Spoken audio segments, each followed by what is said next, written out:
अस्सलाम वालेकुम स्टूडेंट। तो आज का हमारा टॉपिक है importance of carbon.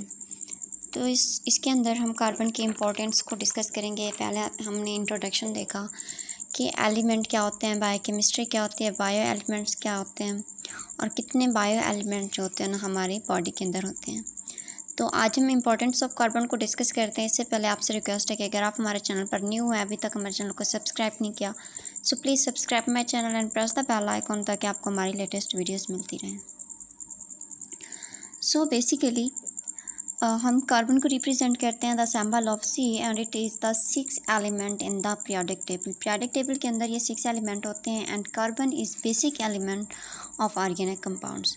Organic compound के अंदर कार्बन बेसिक एलिमेंट होता है और हम जानते हैं कि ऑर्गेनिक कंपाउंड्स के पास कार्बन, हाइड्रोजन और ऑक्सीजन एटम पाए जाते हैं, इसलिए इसको क्या कहते हैं, ऑर्गेनिक कंपाउंड कहते हैं।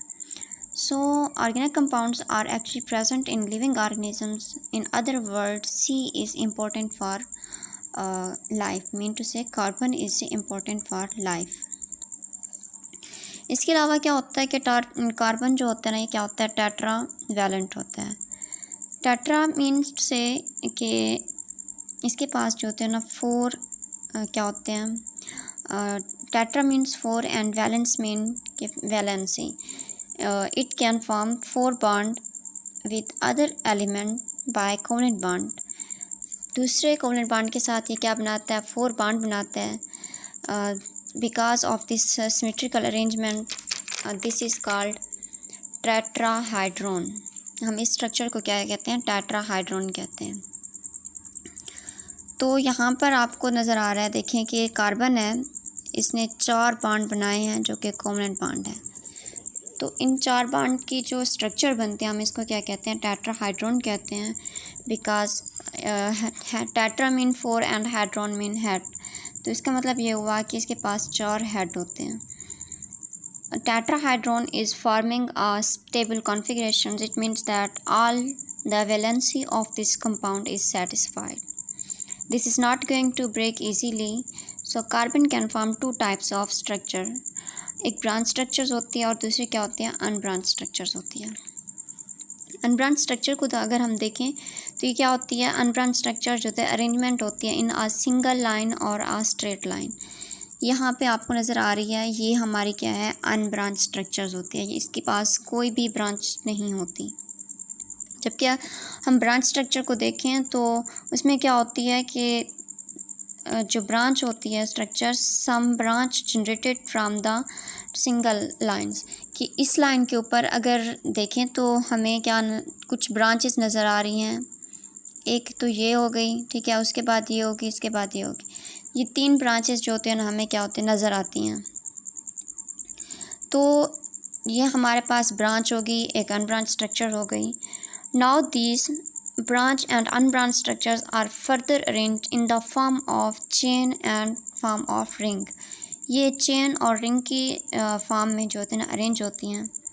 In living organisms C is mean to say carbon is found to form bond with hydrogen, nitrogen, sulfur, phosphorus.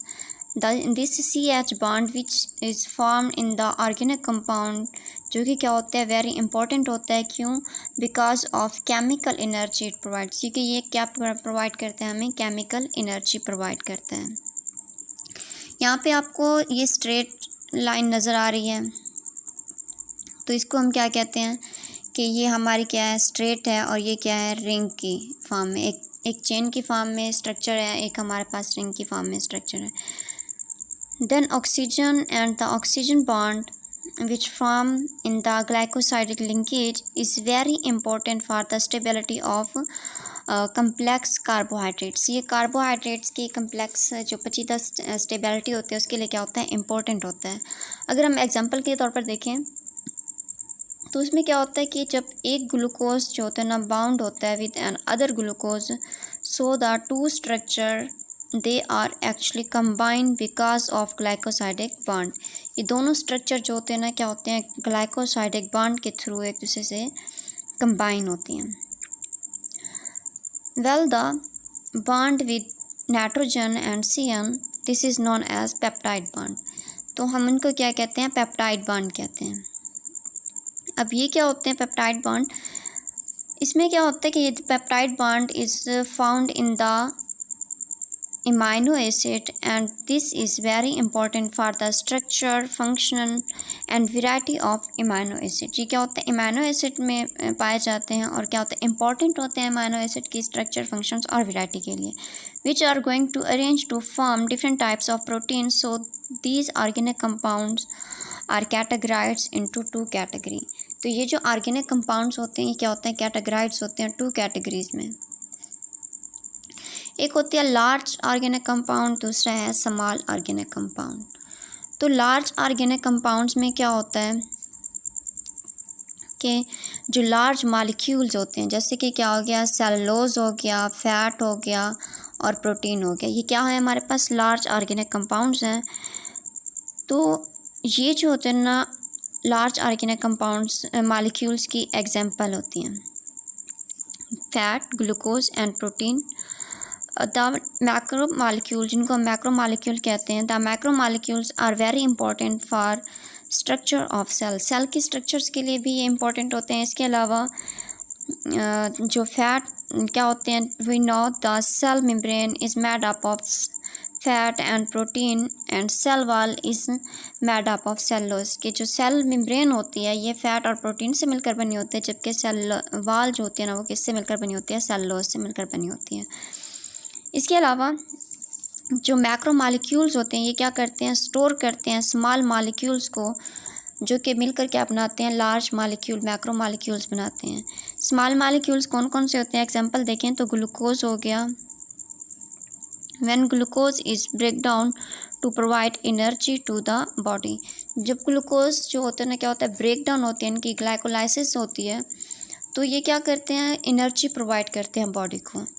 इसके अलावा अगर हम स्मॉल ऑर्गेनिक कंपाउंड्स को देखें तो उसमें क्या होता है कि इनको हम small organic compounds are also known as micro molecule. Large को हम मैक्रो मालिक्यूल्स बोलते हैं, जबकि स्मॉल को हम क्या कहते हैं, माइक्रो मालिक्यूल्स. माइक्रो मीन छोटे छोटे.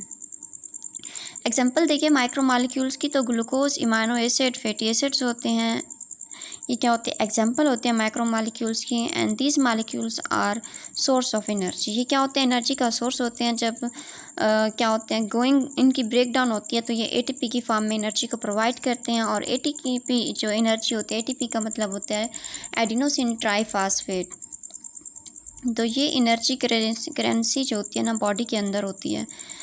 तो it is the very important cellular metabolisms. ये जो होते हैं ना सेलुलर मेटाबॉलिज्म्स के लिए बहुत ही इंपॉर्टेंट होती है. And they are the subunit of micro molecules. ये क्या होते हैं, माइक्रो मालिक्यूल्स के सब यूनिट्स होते हैं. तो ये थी इम्पोर्टेंस ऑफ कार्बन्स, उनके मालिक्यूल्स, उनके स्ट्रक्चर्स. तो नेक्स्ट इंशाल्लाह हम अगला टॉपिक देखेंगे. अल्लाह हाफ़िज़.